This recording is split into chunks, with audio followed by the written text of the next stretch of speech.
This is Zero Signal, where security leaders stop waiting for certainty and start leading through it. I'm Conor Sherman.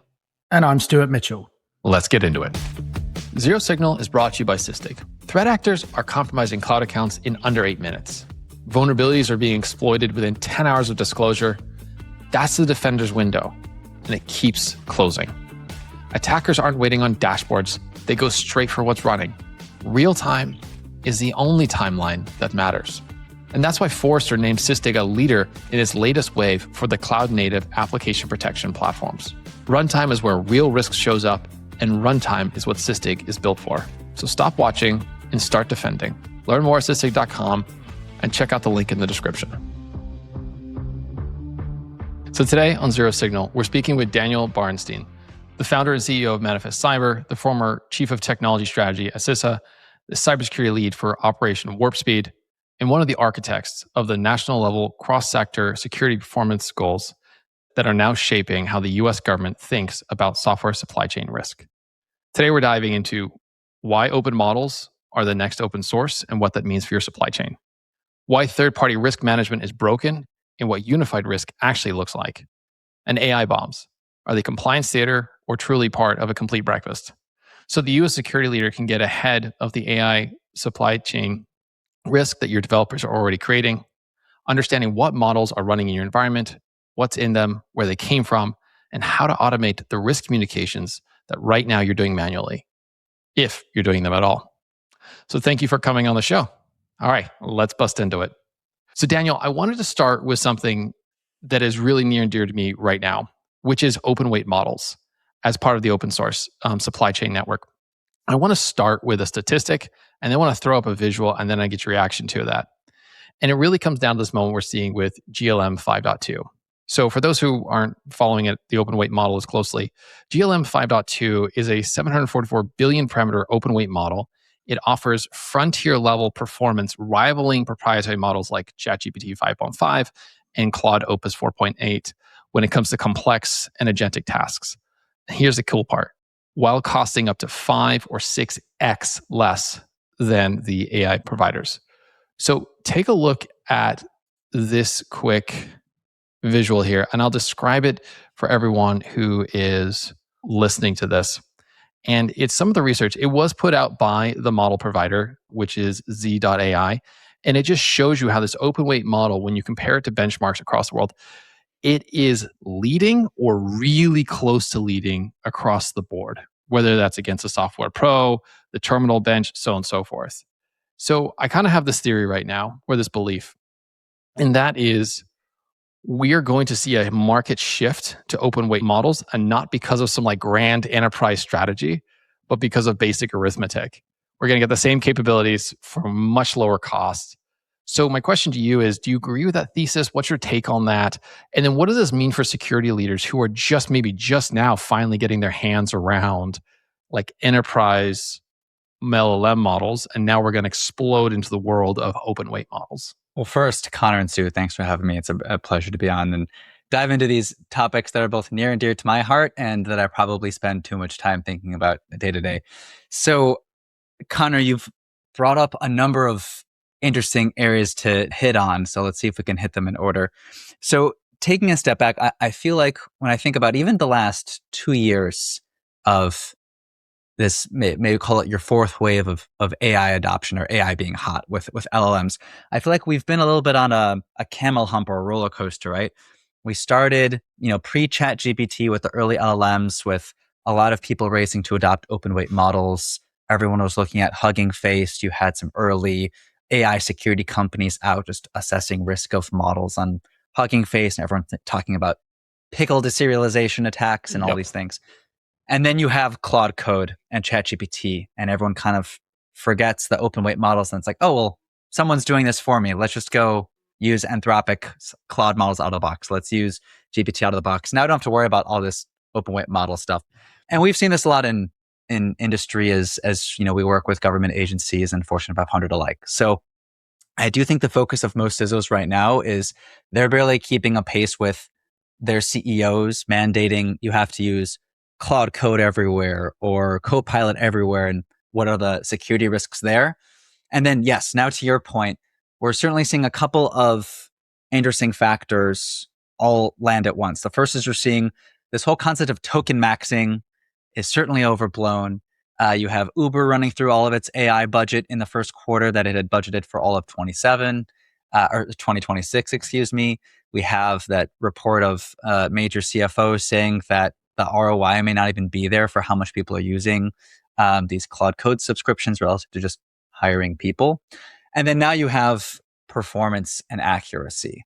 So when you don't have cost advantages, you don't have performance advantages, the benefits to using open weight models, they're freer, they're faster, they're lighter weight, they're cheaper, they're more customizable, is now certainly back in play. And I'm seeing this and predicting it as well over the next, I think this is always going to happen, but now it's accelerating, right? Over the next 12 months, I think we're going to see a massive shift and investment to open weight models. The last thing that happened recently that I think is also a big push towards this is the White House basically ripping out Fable at 5:00 on a Friday afternoon. What does that say for business risk when your entire enterprise is running off of a third-party model that a government can just disable? And there's whole sorts of conversations on the side there. Actually, that's a real did risk. It and why? Oh, it certainly is. But I know we're going to get into the security of all of this in a sec. That you also unknowingly or unknowingly hit on the important parts about security. So I'll tell you like a real story. I heard about the GLM 5.2 metrics and benchmarks, and I got excited. We're thinking, we work with customers in air-gapped environments and classified environments. And so being able to bring AI into self-hosted and, non-connected environments is important to us in the future. So I know a little bit about AI, not as much as, the real technical folks there. So I got excited. I started poking around GLM and I'm like, oh, it's a Chinese company. Oh, I know there's an app. There's like an out-of-the-box app and API. Oh, and they store all the prompts and all the data. If you read the fine print, they have access to all the data you put in. It's a little bit different if you use their open weight model, which you can get from Hugging Face.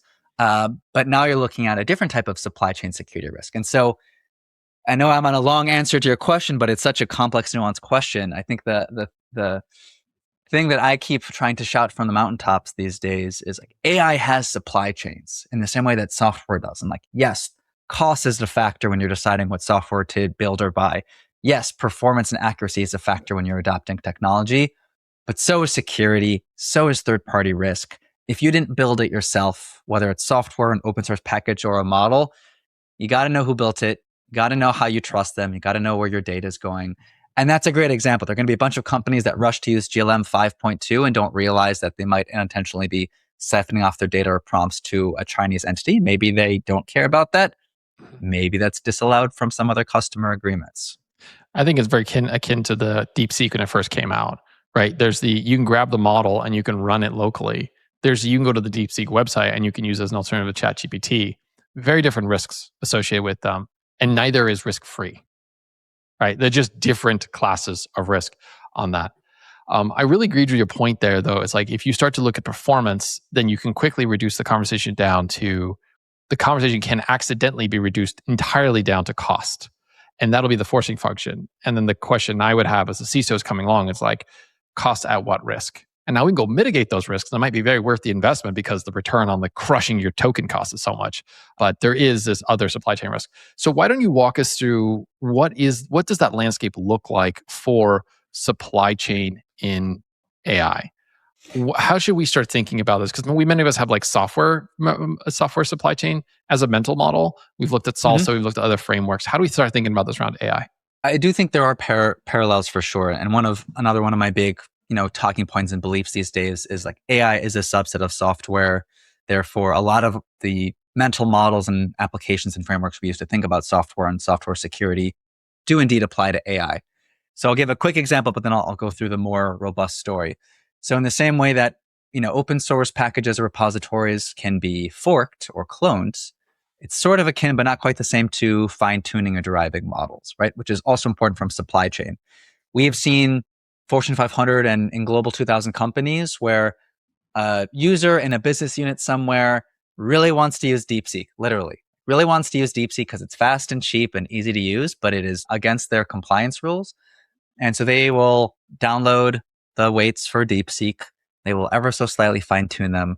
and then they pretend that they have some new model. I have Daniel's model, and it's really, really good at what my company needs, and I just want my compliance team to give me the green check.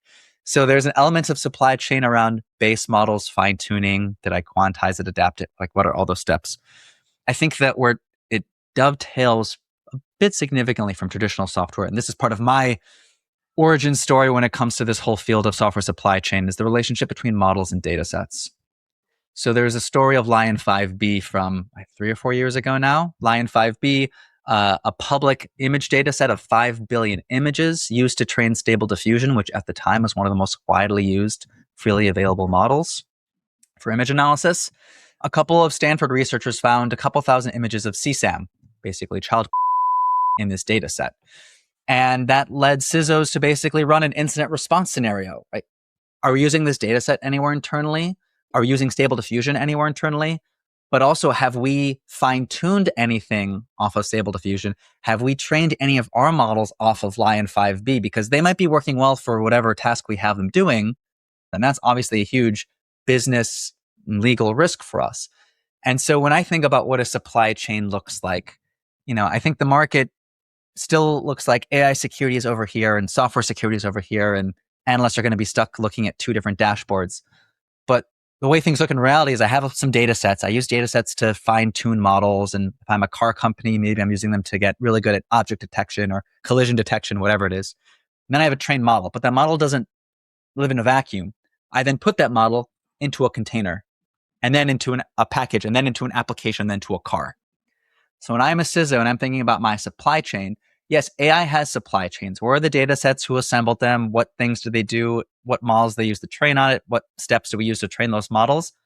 But then it's got to link right into the software supply chain, because those models have to get put in software somewhere in order to be used. So I agree with that. And I really think it's interesting, this collapsing of software and AI models, and how like our mental models is basically going to smush these two together, because it also just dovetails into like, this is how software is getting made. Like there's no daylight between the using this as well. So you ultimately, the outputs of these models in this particular case is going to be software as well. Yeah. And that whole idea of AI being a subset of software and being able to apply a lot of those same security frameworks. So, let's talk about some very basic ones that we all know about with software that we still aren't really applied yet for AI.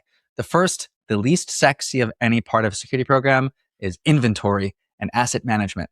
I'm still hard pressed to find a CISO today who, if I said, hey, if I gave you the name of a compromised data set or a model, how quickly could you tell me where your enterprise is using this, if at all? Right. Phone calls, emails, spreadsheets. Yeah. It's like log4 shell response all over again, right? Inventory is the foundation of everything. Very few organizations have a really good inventory of all the models and data sets that they're using, the relationship, and also where they're deployed. Secondly, also least sexy, maybe second to least sexy, but and also forgotten, third-party risk, right? We're a vendor. We build and sell software. Every vendor is putting AI into their stuff, whether they like it or not, or at least they're pretending to, right? Their marketing says this. We're now AI-enabled this. We're now agentic this. There's AI in your third-party software. And how do you establish trust in that? Going back to the open weight conversation, it might matter a lot. Let's say I'm a hospital buying AI-enabled medical devices. It might be really important for me to understand, are they just using Claude or Mistral under the hood, something more robust? Are they just using a third-party API and secretly shoving stuff out to api.anthropic.com? Or did they roll their own model? Or did they get something off of Hugging Face? Like, that is opaque to me. That is a black box in terms of third-party cyber risk, that if I'm a hospital buying AI-enabled medical devices, if I'm the Department of Defense or Department of War buying AI-enabled weapon systems, if I'm a car manufacturer putting AI-enabled bits into my vehicle, I need to understand what's in my suppliers, their suppliers, that supply chain. Because if I'm using third-party tech to put into my products, that poses risk to my organization, my business. Where does that stop, right? Because that is kind of almost like an infinite, like, risk to the nth degree. I know there was a hot conversation that kind of disappeared, which was fourth party risk, which feels like we're in that space. That was a hot terminology about 18 months ago that kind of disappeared. As a CISO, should you be able enough to unpick some of the vendors that, okay, I can see this is a product, but I'm really interfacing with ChatGPT and OpenAI models. Like, Is that something you would expect a CISO to be able to do as it evaluates its vendors from a software standpoint? Yeah, a couple different answers. So first is it depends on the nature of the product, right? If I'm talking about a SaaS app, maybe I don't care as much about the fourth or fifth party suppliers, right? Weapons. If I'm talking about a fighter jet, if I'm talking about an MRI machine or a car, it's good to know a couple hops down. Here's a real story, like a good example. Like in the U.S. Department of Defense, Department of War, let's take like the F-35, right? Lockheed is responsible for developing, assembling the F-35. They don't write all the software that goes in the plane, right? They source stuff from tens. And again, this is a hypothetical example. I'm not trying to poke at Lockheed or anything. But if there's an Army or an Air Force asset owner and there's a part in there that is vulnerable or non-functional or has some risk, Lockheed may not have been the one to actually write it in the first place. So if they need a replacement part, they might need to understand like which supplier is it? Do we fix it? Does Lockheed fix it, etc. So yes, I do think depending on the nature of the technology we're talking about, it does help to know at least a couple degrees.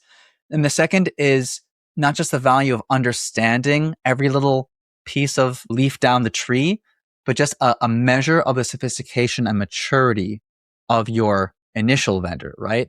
If I'm evaluating my third-party vendor and I get a sense of what's in their supply chain and it looks pretty bleak, that might change how I shore up risk or put in mitigations in line. And so it's just a measure of how much you trust your third parties, more than knowing every single bit and bobbin. Zero Signal is brought to you by Hampton North. I've been responsible for building and turning around cybersecurity programs for companies where a lapse in security just isn't an option. Finance, high tech, AI. Different domains, but the same truth.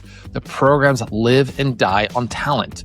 And no strategy ships without the right people who share the right DNA. That's why I partner with Hampton North. I've built 3 cybersecurity teams with them, and every time they move faster than anyone else without sacrificing quality. While other agencies are still pushing paperwork, Hampton North already had vetted candidates in front of me. Their executive search is not one size fits all. With one of the largest networks of security leaders in the US, their leadership roles hit the market in days, sometimes hours. And their go-to-market practice covers CROs, CMOs, revenue leaders, and full team build-outs for scaling cybersecurity businesses. They meet every candidate, they reference every story. If you're ready to build and scale and grow your security program, go to hamptonnorth.com and see why brands like Clear, Instacart, Airtable, and OpenAI trust Hampton North to build great teams. Check out the link in the description. So as we think about software supply chains and AI supply chains, one of the things that I think kind of jumps on both and lives in both camps, and I'd love to get your take on this, is licensing. So as somebody who has built the open source licensing program with a partnership with my council and gone through this a few times, I'm here to tell you it is so much fun. It is the very best when you are trying to differentiate between how aggressive is this copyleft policy in this model of distribution. Tell me they fixed it, right? So tell me now we're in the AI world. This problem's solved, right? Like it's nice and easy when it comes to licensing models. Oh, it's only gotten worse. And this is something else I surprisingly find myself bonding over with lawyers who are interested in security, which is not what I was expecting, and finding myself doing a lot of education with other CISOs. Yes, models, and to a lesser extent datasets, but mostly models, they can have your traditional, permissive licenses are good, your MIT and your Apache 2s, and strong copyleft is bad. But if I were to ask a CISO or their legal team, can you use an OpenRail++ model? They don't know. I'll get back to you. I'm going to spend $800 on my counsel and I'll have an answer for you. And again, I try to bring real stories, so it's not just hypothetical. I know a number of companies that were trying to work early days with various parts of the US government, wanted to bring AI-enabled software to bear. And they were trying to use llama models, because llama models early on were open weight. They could put them in closed environments. Llama has its own licensing. There's Llama 3.1 model, 3.2, 3.3. How you could use the model changed over each version of the model, right? So early versions of Llama 3.1 had strong callouts. You cannot use this model for anything related to military or defense applications or surveillance or even transportation or heavy manufacturing.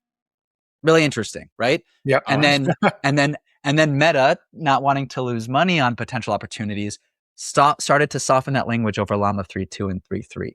And so it literally impact the legal implications for how companies try to commercialize and leverage AI. And something, it's one of those things. If you want someone in the legal team to spend a week reading through 20-page PDFs of acceptable use and model cards, be my guest, but everyone has got better stuff to do. And so understanding what model licenses are, which ones actually pose risk to your business. And again, it's not like this one is good, this one's bad. It's how are you going to use this model, right? This model might be legal if you're just going to use it to summarize emails or read PDFs, but not if you're going to do health, cancer diagnostics or anything that could be construed as surveillance. And so that's a world where I think most security teams, they in the US, they barely think about licenses. In Europe, they do a bit more, but AI licenses are still a complete black box to a lot of organizations out there. Who do you think owns that licensing piece? Because to me, this feels like it should actually sit in at least I guess the initiative should be pushed from legal and general counsel just based on the language, but I'm guessing that they have bigger fish to fry, and this probably, as always, falls in CISO's laps. Conor, you smile. Can I give you my hot take on this? Yeah. Nobody cares until there's an M&A. Like if you're in most tech companies, like it's like, oh, we're about to get a round of investment. Oh, we're about to divest this business unit. Oh, we're about to sell off this line. Oh yeah, we should probably do that because the opposing lawyers are going to care about this and they want to answer their spreadsheet. Then all of a sudden they care, which is not fair, not true. But like for many companies, that's the lived experience. So who owns this too? I have an answer and it's no one. Daniel, what's your answer? So like I said before, I've definitely seen US-based companies a little bit more fast and loose with licenses than the Europeans, but it also applies for US companies that want to sell into Europe. They need to care about this. They need to account for the licenses and the legal use of the software. Here's what I've seen two models. I've either seen straight up legal owns it or GRC, depending on which team. At most Fortune 500 companies, we see some sort of AI review board stood up or AI governance board, or everyone has their acronym that has the letters AII in it. That's some security, some legal, some privacy, some hodgepodge of a bunch of different teams. That is the group that is both responsible for license assessment. But again, license assessment is just a larger piece of the approval process of, are we allowed to use this third-party model or not? And the larger problem there is even for major companies, that process can literally take 6 to 8 weeks to get to a yes or no, can we use this open weight model? That's a long time in AI land, right? That's time that your competitors are adopting GLM 5.2 or going faster, or there's a whole new iteration of things. And so we were just talking about the licensing bit and who owns it, how long it takes. That's just one of many steps to how do you automate a risk process around there's a data set on the public internet, or there's an open weight model on Hugging Face. How does it stack up against the policies that we care about? And right now, for most organizations, good luck spending a lot of time reading internet pages and PDFs and Hugging Face. That's why it takes 6 to 8 weeks. And then there's some of us who are like, hey, wait, we should automate this stuff and build some tooling around it. How do we get this like a few clicks? Nobody wants to spend their time reading pages and PDFs. Same with security people reading third-party, security advisories. Right. So that's what we see too. So it's going back to the original question, right? It's usually boils up into this AI risk review board, a little bit of security, a little bit of legal, a little bit of compliance. But to Stu's point, when that doesn't happen, it usually falls on CISOs. I do want to get your take on, like, we've been able to kind of start to map this out. One of the areas of the map that I want some perspective from you on is the other side that's emerging here, which is the shadow software supply chain. So we have our formal, like, we bring these products to market, we put them in GitHub, we have clarity on where our third-party packages are going to lie, the images are going to lie, where our models are going to be hosted. Cool. But what about all of the people in my business who are now building local agents, who are trying to build applications, stitching things together, and they're asking Claude Code, they're asking Codex, go build this for me, and it's pulling stuff down.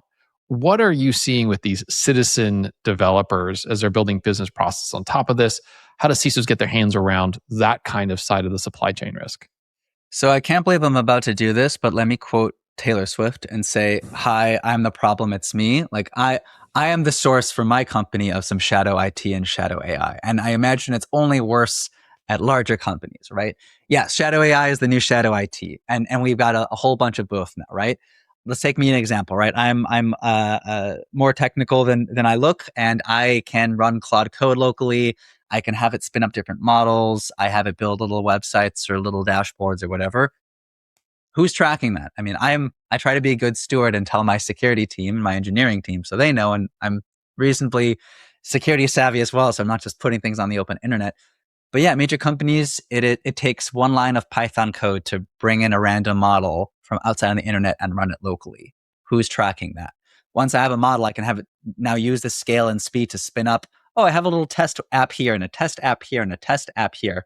I have seen out there companies like public infrastructure, shadow IT floating in the wind on public IP space that was not meant to be on public IP space, that was clearly generated by AI.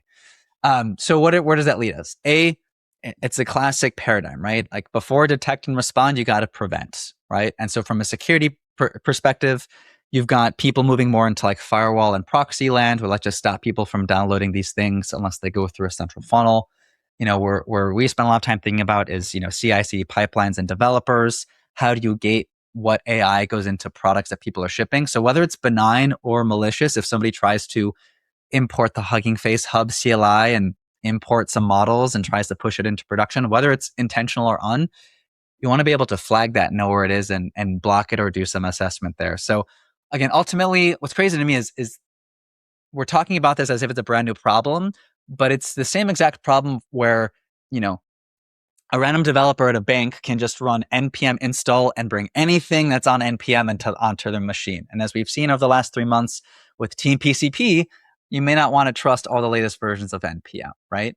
And I think that the last anecdote is people are just so excited to reap the benefits of AI that there's been a total breakdown in applying process. And I won't name names, but let's just say, we've started to do some binary analysis of software out there, and we pointed our tool at, let's just say, some very well-known AI IDEs, right? The tools that you can download and say, write me a website that does XYZ.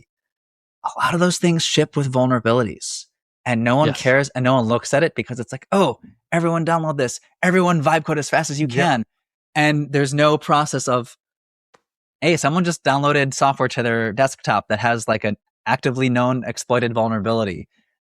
It's mind-blowing. And again, it's always going to fall on security. And if there's a breach, security is going to get blamed for it. And so, my heart goes out to CISOs out there who often lack the support and budgets and top-down support for just, hey, we're going to invest all this money in AI. We need to cut you a slice of the pie to make sure we protect that investment.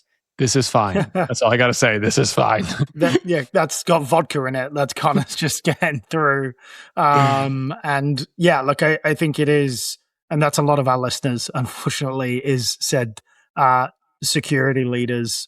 So yeah, thoughts with that. And I think, look, it is, the biggest challenge is it's typically not traditional technical types who are doing this, right? So they don't necessarily understand, like if you speak to your HR team, legal team, sales team, like what's a vulnerability? I don't know. Like it already sounds intimidating, but the validation that they can build something that was so alien to them, let's say 2-3 years ago, where these ideas of, hey, why don't we create this dashboard, or why don't we implement this sales process or outreach tool? And because you can immediately get the result that you want by using Claude Code, which is so good for folks who aren't necessarily technically minded, but they get the product that they're so used to from their software team, but they did it themselves. Like they don't necessarily understand the context that what they're producing can land their business in hot water. And like the truth is, how often are CISOs spending time with AEs? Let's be real, unless they're closing deals for them, they're not necessarily teaching them what a vulnerability is. And so like maybe it is an entire re-education process, which again, falls on the CISOs, not like that they've got enough work to do. But the security awareness just has gone on steroids, I think, in terms of what this now means for future like environments. I couldn't agree with you more. And Stu, you mentioned another potential pitfall that we've seen, which is assuming that engineers and technical types are immune from writing vulnerable code, but like the AEs or the salespeople or the marketers are. I've talked with CISOs of Fortune 500 companies. I know I keep saying that a lot, but like, again, that's not just me making this stuff up. their response to all this stuff is, oh, we don't need all these security tools because we're just going to write a markdown file that says like, write secure code, Claude. Don't bring in anything bad. Don't write any SQL injection vulnerabilities. And it just doesn't work. We see this over and over again. I mean, I use the same thing. I have my markdown files that guide how I, do AI coding. And there was an instance where I was writing a little app, and after I built it and was about to push a pull request, I had it basically do like an SCA dependency scan. And it was using an old version of a major, I forget, database or some framework. And I was like, why did you use this? It's not even the latest version of the software. I was like, oh, well, the new one seemed too new. So I just used the one that seemed like it was most common. And I was like, okay, well, why don't you upgrade it? And it's like, oh, but upgrading it might break your app because you're going from 4.7 to 5.0 and there's breaking changes in the API. This is what we've come to expect with AI, right? So even for engineers and technical types, there's, I think, an overconfidence in, oh, I know how to use Claude code securely. We just need to worry about the rest of the org. It's non-deterministic. We need to remember that. And so just telling it not to bring in vulns or write insecure code, it's just guessing the next word. And so like security teams have to remember that. Like they need to put in those guardrails, whether they build them or buy them themselves. Like AI is not going to save us all, right? We need the guardrails around it. Let's say the first 3 or 4 things that you push to production are secure. You become lazier in that job, right? Like you're reviewing, like if something looks great 7 times and is perfect, you may not review it as well on the 8th because you have supreme confidence, and eventually that will break. But we become lazier in the same way that, like with kids, you're like, oh, did you tidy your room 5 or 6 times? And they did. So you don't have to review. And then the 8th time, there's pasta sauce everywhere, because why would there be pasta sauce? So the same thing happens with AI, where it's like you either stop reviewing, or the level of detail that you go through in that review, because it's passed 5 or 6 times, it's just human nature. We're too quick to trust, / we're also lazy. Lazy. Yeah. As soon as we see something that's going to do our job for us, we're like, I want you to do a great job because I would much rather be doing something else. So let's speak about a job that I hate doing, or the industry hates doing: third-party risk. So let's take as I really appreciate as we started to step through all the different components of the AI supply chain. The thing this all starts to move towards is this language around third-party risk, and it's already been broken for just traditional B2B agreements, where we actually had the privilege of having a piece of paper go across desks. And kind of that was what the guiding terms. So we did all the cybersecurity things around it to basically inform how we wrote those contracts. And then we're there. But even that was just less than stellar. Let's be generous. So I am kind of curious, where do you see this going as we start to see a world where our AI consumption gets more heterogeneous? We have more open weight models, still more provider models. We have more components. We have more components being built by other AI systems and other teams are leveraging this. How do we start to think about the portfolio of risk that's being built up over time? And where do you think the management of this is going to go? I think we start from a broken foundation, right? Like third-party cyber risk, in my humble opinion, is quite broken, right? You either have tools that ping your vendor from the inside out. I won't name any names, and I give you like an ABCDF score based on their website or web infrastructure.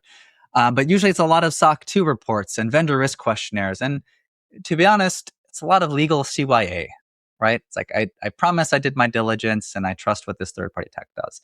And then if it goes wrong, I can sue them or there's insurance, right? So even we start from a broken foundation, but at least that software is deterministic. At least we know, hey, my payment software is just going to handle my payments and my CRM is just going to do its CRM thing. Then you start putting AI into everything and you start giving it access and agents and all of our favorite buzzwords these days. And now I think it unleashes a whole new different type of risk in third party. And if those models start doing things or creating outputs that are non-deterministic or could create serious harm, which I think they're more likely to do than deterministic software, now things get a little bit dicier. If I use a third-party AI product that, there's an issue where a company like misrepresented its tax filings to the SEC and got in trouble, right? If I use third-party AI and put it in my car and it automatically accelerates at a stop sign, Now you're really into who's responsible. Is it me for buying and integrating this tech? Is it my third party that I got it? Or is it the AI provider that wrote the model? And who's responsible for testing the performance of this thing? So on top of the broken foundation that is third-party cyber risk today, we now add this non-deterministic, kind of guessing game of what's the AI going to do and who built it and who's responsible for trusting it. A theme that we've hit on already today is unclear ownership, right? There are some, we work with some third-party risk teams that are really sharp and fairly technical. But today it's still a lot of paper pushing. It's a lot of SOC 2 reports, a lot of PDFs, a lot of vendor risk questionnaires. There are some companies or agencies we work with where the CISO shop gets involved and they really do pen testing and they really look deeply at the third-party technology. And that's usually where things, you get better results. But again, all this stuff is a black box and you don't get to know what's exactly in the third-party tech you're buying and how much you trust it and where did it come from. And I think there's not just the risk of AI in the third parties, but you also have AI applied to vulnerabilities. And again, here's another story. In one of the recent NPM attacks that Team PCP did, that got published. And then 3 days later, OpenAI had a security advisory. It's, by the way, Codex runs on that thing and our ChatGPT desktop app. So AI is also now shortening. We all talk about the time to exploit going way down. It's like I'm a CISO and I'm sitting on my hands between when an open source vuln comes out and then the 3 to 7 days later when all my vendors put out their mea culpa security advisories on their website for me to go around incident response. Meanwhile, adversaries are out there tracking. So we don't always see a common paradigm for how third-party cyber risk is owned, let alone like TPRM teams today aren't technical enough to understand AI and AI risk. And again, to Stu's point, the refrain ends up falling on the CISO, but CISOs aren't always as involved in procurement decisions and continuous monitoring of third-party risk. When you see it done well, because you mentioned there's a few programs that you work with that are doing third-party risk well. Like, let's say you're one of those CISOs who it does fall on you. Like, they're probably going to have to go to the CFO. They're probably going to ask for a real budget, talking about tooling versus this just being like a complete compliance item. What's a business framing, at least from your advice, that would actually move the needle here? Because saying SOC 2 isn't enough, it's true, but it doesn't necessarily open the wallet to the CFO. Correct. So I think there are a couple ways to approach this, and one of them doesn't require new funds. And I think that's something that often gets people to be like, oh yeah, I haven't really thought of that. Yep. Which again, let's start with the cheap one, right? The expensive one is hard. Let's mention that. Yes, If you're a CISO and you have the team, anytime you buy third-party tech, run a pen test, run a vuln scanner. But no, you're not going to find everything. You're just looking outside in. You're not going inside out. You can't assess how good software is beneath the hood, right? But it's better than nothing, right? So sure, run your vuln scan, run your pen test. But there's two things you can do, and under the theme of understanding, taking a peek under the hood, and also again assessing trust. There's security and there's risk, and then there's trust. We started the company that we've evolved since in all things like software bill of materials and crypto bill of materials and AI bill of materials, and now that's just a kind of a portion of what we do. But the beauty of these things and why they were made in the way they were is not just for a compliance artifact, but it is a way to assess risk in software that you don't have access to the source code in. So there are organizations out there, government agencies, Fortune 500 companies that say, hey, if you're willing to give me a SOC 2 PDF, you also have to give me some sort of machine-readable artifact that I'm not expecting to look at your source code. That's your proprietary stuff. But give me a sense of what's your third-party supply chains, because it's now my supply chain too. That's something I can scan. That's something I can inventory. That's something I can assess risk and be like, okay, they're using modern tech. It's all on the latest version. This is great. If they're using OpenSSL and zlib from a decade ago, that might be a flag of a broader issue. There's some political costs. You have to get legal to agree and procurement to agree, but you don't need more budget to require your vendors to give you machine-readable artifacts for what's actually inside the tech that you're about to buy and deploy and put your data in. And that goes a really, really long way. And you just have to remember, if you get these artifacts, storing them in a folder doesn't actually get you anywhere. You have to do something to scan them, you have to monitor them. but it's a hell of a lot better than just getting a bunch of PDFs and letting them sit somewhere in a SharePoint or a Teams folder. So I agree with that. And I think SharePoint is the problem. No, just kidding. No, I agree that the right thing here is this machine readable artifacts. So actually, I want to get your take. I want to actually move the conversation over that way as well, because there is this bill of materials that we had in the software community that came up. Now we have the AI software bill of materials, or the AI BOMs. Could you maybe ground the audience in what is an AI BOM and how can that be leveraged intelligently as we start to get our hands around the software supply chain risks that we're seeing in our AI ecosystems? So first, there's kind of this mandatory thing you have to say before talking about AI BOMs, which is there's two caveats. First, AI BOM is an AI SBOM, is an SBOM for AI. People argue about the nomenclature, it's all the same. And the second related thing, Daniel, it matters deeply. To some people, it really does. The other important thing is that this is not a new concept. This is an SBOM. It's an SBOM that talks about AI, but it gets people to think differently about what goes in them. All right, so what is an AI BOM and why is it important? Why do we talk about AI BOMs and not just SBOMs?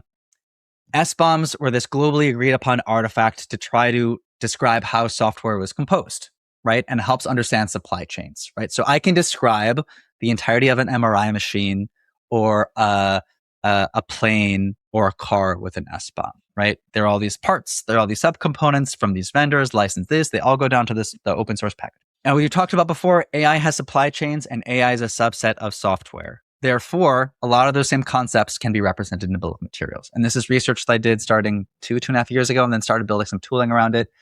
So, if you want to be able to, let's talk about a couple different use cases. Let's say I want to solve that model and dataset approval process. Can I bring this thing into my environment?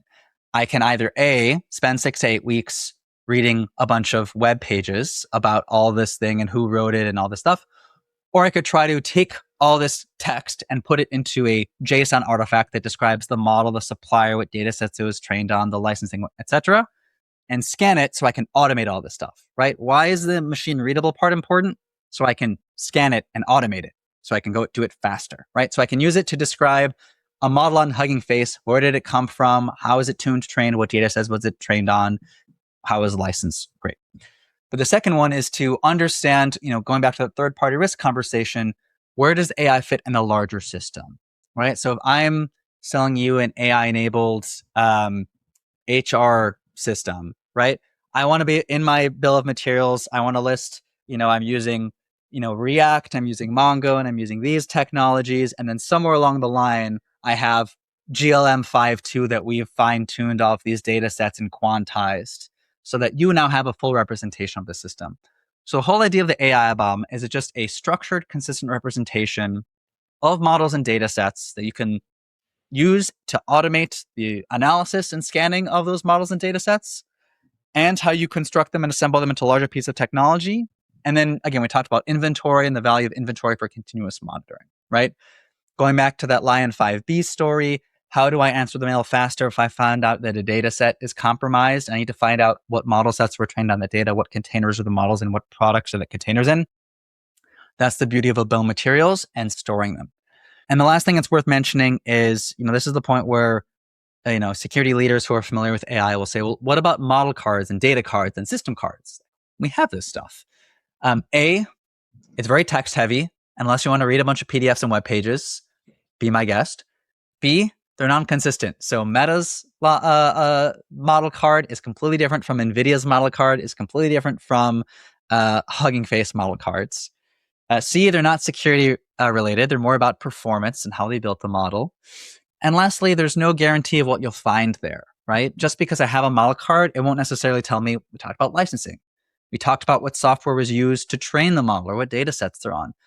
All those things are solved by the bill of materials concept. So you're taking existing information that lives out there about models and data sets, you're putting it to this nice structured format so that as a CISO, you can automate your AI security. That's really what this is all about. It's about getting new information that you didn't have before. And it's about putting it into a data format that allows you to automate your AI risk program, because otherwise someone's going to be reading a whole hell of a lot of PDFs all day long. And nobody wants that. Conor, because nobody actually does. You love reading PDFs. No one reads more PDFs than you, and to be fair. Has anyone else read the system cards for all the Claude models and GPT models? Because I've read a decent amount of them. I read the red team reports that come out of the Anthropic team. And I go, that's 20 pages. That's fine. That's a small book, but very small. There's some that are closer to 70, and I wouldn't recommend it. A lot of text. Little bedtime reading. So Daniel, as we start to wrap here, I really wanted to thank you for your time to us. I was walking through this. There's a lot of concepts that we covered off of when it comes to managing and reviewing and kind of cataloging the risk that comes with the AI supply chain risk, excuse me. What are some of, before I let you go though, I want to say like, what are some of the things that you would just are stark raving mad about? Like, what are the things that we're not talking about in the industry loud enough or clearly enough? And we've just completely dropped the ball on when it comes to cataloging, understanding, and realizing the risk that we're carrying as we make this transition from traditional software to agentic systems? I think I've already mentioned them both, so I'll rehash. The first is saying that you're going to just run your security program with Claude code and a bunch of markdown files is not sufficient. And I can't tell you how much I hear that. And it's just going to take someone getting breached or running afoul of some regulatory thing for people to finally believe it. Secondly, I don't need to rave about it as hard, but like the whole idea of token maxing, I think is finally dying. And It doesn't help with security. It doesn't help with development. It creates your shadow AI and shadow IT that we talked about. And it's not about raving mad, but just the thing that one of the other shot from the rooftop things, especially to CISOs, is just AI is a subset of software. And if you do everything you're doing for software and you apply it to AI systems, you're 90% of the way there. And the last 10% is some of those more niche, unique things about AI that are unique, right? And data sets and how they're used to train models and quantizations and performance and that sort of stuff. But for CISOs who are freaking out or behind the 8 ball, just do what you're doing, apply it to AI, those same processes, and you're already 90% of the way there. That was a great place to land it because you left us with optimism. And very rarely do we end this show with like an upswing in optimism. So thank you for that. We try. I think a lot of AI risk is a lot less scary than people think.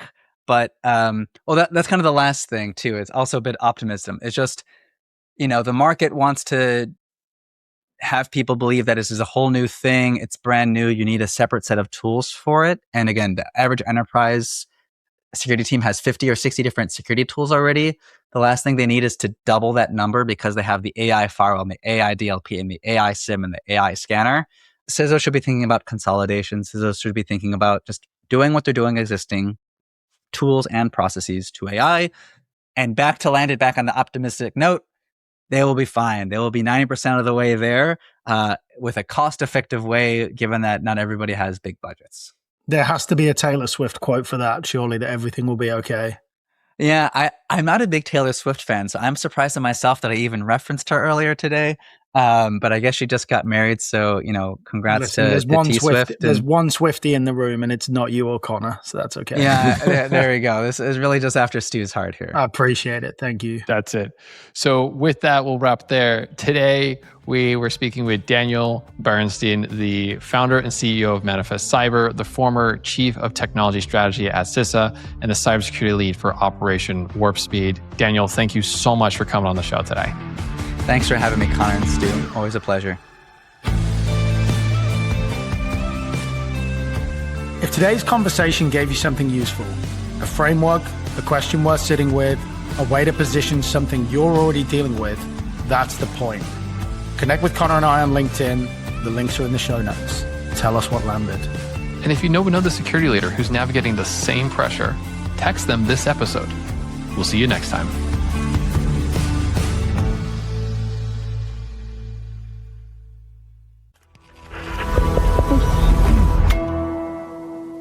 Resonate.